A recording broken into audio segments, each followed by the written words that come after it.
La galette des rois est une galette, sorte de gâteau, à base de pâte levée feuilletée et d'amandes, sous une préparation de frangipane. Mais la galette des rois, c'est pas lié à un truc religieux? Exactement, à l'épiphanie plus précisément. Ça veut dire quoi, épiphanie? Tu l'as utilisé dans une phrase tout à l'heure sans même savoir ce que ça veut dire, purée de pommes de terre de patates douces en fait. Le mot épiphanie d'origine grecque signifiant apparition, lié à la religion chrétienne, quand les rois mages Gaspard, Melchior et Balthazar, venus chacun apporter un cadeau à Jésus, de l'or, De l'encens et de la myrrhe. C'est fou, ça a toujours à me couper la parole. Mais c'est la même chose que Noël du coup? T'as rien compris toi. Noël c'est pour fêter la naissance de Jésus, et l'épiphanie c'est pour fêter l'arrivée des rois mages à Bethléem. Ah d'accord.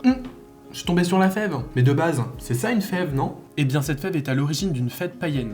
Je m'explique parce que c'est pas très clair. Ça c'est sûr.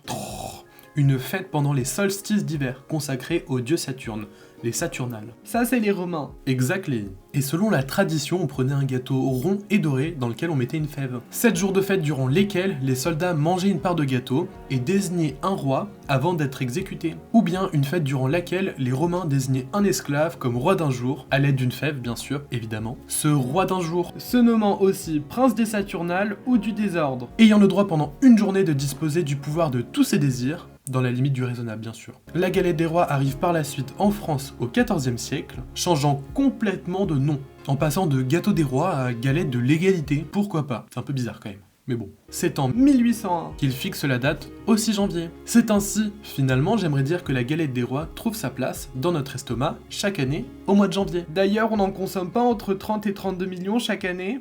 Et si